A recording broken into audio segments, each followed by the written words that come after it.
Hanno ostacolato la marcia e iniziato. Lascio mamma la dolce saggezza. And welcome back to Operation Winter Solace, episode 1.5, Italy. Buongiorno. This is Panzer King here, your commander for this evening. We're going to go quickly over Italy's turn. As you can see before you, Italy has a decent navy, and that's something that we're going to add to with our buys here. Because one thing with Italy, and it's unfortunate, but it does not come with a transport.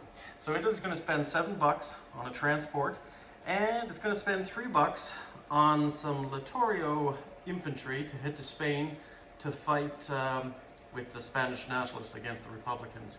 So they're going to lend-lease that guy over there. And that's it. Italy only has $10, and that's what they got to spend it on. So that's their choices here. They also have a tech roll right here, which we will do right away. And that tech roll is going to be for wartime economy. So we'll just head on over here. 12, and Italy got wartime economy. That is not too bad for Italy. And then we'll just move it over here. So all of the Axis nations have achieved wartime economy first stage. So that is good. We will proceed on with Italy's attack movements, and then we'll go on to non-combat movements. And we'll just pan down here and spy and look at the Abyssinian War. Now you can see right now the Abyssinians have 2 militia. The Russians lend-leased an infantry to the Abyssinian army, and the French have also lend-leased some French fighters down there to Abyssinia to help out the Abyssinians. Now this is the tough decision. Do I wait or do I attack? Another round of lend-leasing can happen next turn, and obviously then it just becomes that much harder. Currently I have 3 infantry, a cavalry, and 1 fighter that I can attack with. And looking at the odds, I'll be attacking 3 at 1, and the cavalry goes down to 2, and the fighter stays at 6. And the unfortunate thing with that is it's very limited. But if I could take at least 1 unit off and hopefully maybe lose 1 casualty, maybe it's worth it, maybe it's not. I do feel a bit lucky here, so maybe I might try it and we might just see how it goes. I feel I might have to, because next turn I'm still unable to take this fighter and this tactical bomber and fly them over the impassable Sahara Desert. I got to go around and land, and I can use them next turn. As well as putting that transport down, I can bring reinforcements down there. So right now I'm in a bit of a quandrum. I would like to cut down the forces and see, but that roll could also go very south for me as well. So I think we're going to bite the bullet, and we're going to do that attack.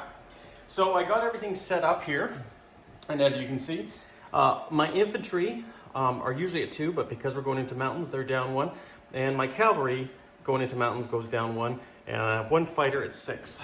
So I have all my dice here, and as Hilltop say, may their dice be mighty, and that's what we hope. Oh, look at that. So that's not too bad. We actually have 2 hits. Too bad the cavalry wasn't 1. So we have the fighters at 5, which is 6 or less, and 1 militia. Well, 1 infantry, I should say, hit. So that's 2 hits. So that's not too bad. It's better than what I was hoping. So over here, we have the defense rolls. And you can just see here, there's 2 militia and 2 infantry. So 2 at 2, 2 at 4. Let's see what happens. So 2 hits. So it's 2 for 2. Unfortunate, but obviously the infantry got very lucky there. So I guess basically what's probably going to happen is obviously the Allies are going to take the militia off. Or I should say the Abyssinians are going to take the militia off and leave the infantry there. But I also have to take 2 infantry off. So I'll take 1 off of Eritrea, and actually I'll take 2 off. Actually I'll take 1 off Eritrea, and then, well, no, I think I'll take 2. Yeah, I'll take 2 there off of Eritrea, and that will be done. I will retreat, and the battle will be paused for now until our next turn, but I guess you could say that's probably the best hope I could get out of it. I was hoping maybe just for one casualty, but you know what? It is what it is. So that's the current status now with the Abyssinian War. Now we'll move on to non-combat movements. Now, what I'm going to do here is I'm going to try to stop the flow of Lend-Lease going into Abyssinia. And what I mean by that is I'm going to start moving some ships down here to hopefully block off Lend-Lease, if at all possible. I'm pretty sure because there's no railroads coming into here, Britain would have to develop a rail to bring Lend-Lease in through here, but Britain can't Lend-Lease yet. So a rail, I think, has to be built there. So if I put my light cruiser here and my destroyer here, and then if we bring down a heavy cruiser through the Suez Canal, because I believe it's still open, and a destroyer flotilla into there, that should help blockade them. But we're not done yet, since Italy's not at war with anybody yet. We'll bring down 2 more subs, because these coastal subs can go that limit. And then we'll also bring one of the submarines from Sea Zone 80, which will be able to go into this area. So that's comprising of several ships. So I'm hoping that that might put a deterrent, and I might be able to intercept any Lend-Lease if it does come through. Now, I could be wrong. I'll have my comrades look at this and see if that is the correct way, if I can actually stop Lend-Lease. Or if not, like I say, if it can go through this British port next to Abyssinia, then I guess that might just be one of those issues. If that's the case, then perhaps what I'll do, since I do have the range, I'll move the light cruiser down here into this sea zone, and perhaps this heavy cruiser here as well, just to balance it out, because they can all move those distances. So that's how it will stay. Now, I'm not done with non-combat movements. I'm going to bring down my tactical bomber into Eritrea, and my fighter, because I can go 1, 2, 3, 4 onto Eritrea, and have no problem getting there. So the Italian Air Force is now looped up for that, so that's good. Like I say, I could have made the wrong decision. Perhaps I could have waited to have a bigger punching blow, but sometimes it just depends. And I think I got very fortunate with my attack, probably a little bit less fortunate with the defense rolls, but you know what? I think historically the Abyssinian War still was a little bit costly for the Italians. It was a bit of a walkthrough in some ways, but still costly, so maybe that's just following the history of that time. And then now we'll pan over here, and we're going to look at Italy itself.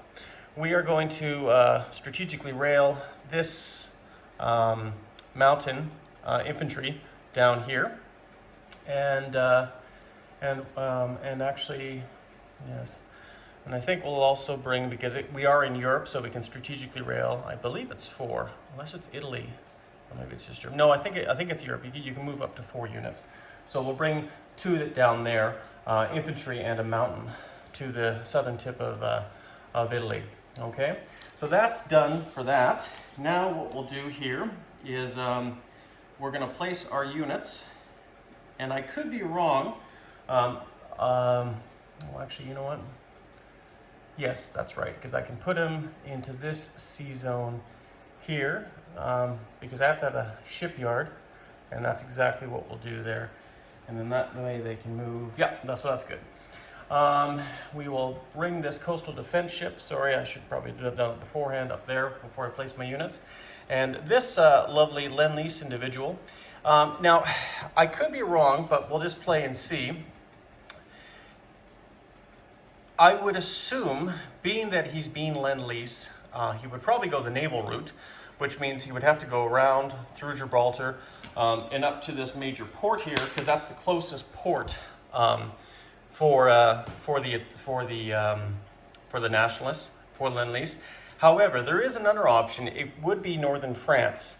I don't really care either way. I mean, I'm happy to have him either place, but just correct me if I'm wrong, and we might end up having to change that, because Lend-Lease could go through here, but because of the situation with France, I don't know if the French would allow the Lend-Lease or not, or it would go through the railroad. If it would, then it could just go and land in Astoria, Navarre there. So that's it for the Italian turn. They collect 10 more bucks with that as well.